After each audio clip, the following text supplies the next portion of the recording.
Shoshilinch xabar, barcha tezda xabardor bo'lsin. Assalomu alaykum, hurmatli tomoshabin, kanalimizga xush kelibsiz. Videodan to'liq xabardor bo'lishni istasangiz, kanalimizga obuna bo'lib, video roliklarimiz ostiga bir dona like va podpisatsiya tugmachalarini bosib qoldiring.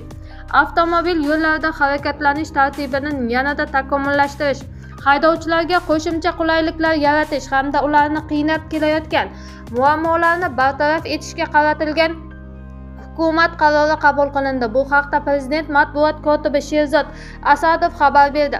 Qarorga muvofiq joriy yil 1-iyundan boshlab yo'l chiziqlarini bosib, qoidabuzarlik sodir etish holatlarini maxsus avtomatlashtirilgan foto va video qayd etish dasturiy texnik vositalari orqali qayd etishga yo'l qo'yilmaydi. To'xtash chizig'i stop liniya 5.33 yo'l belgisi bundan mustasno.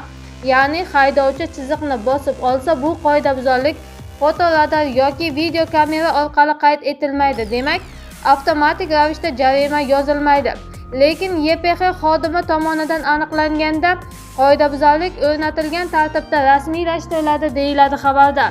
Eng so'nggi yangiliklardan birinchilardan bo'lib xabardor bo'lishni istasangiz, kanalimizga obuna bo'lib, video roliklarimiz ostiga bir dona like va podpisatsiya tugmachalarini bosib qoldiring.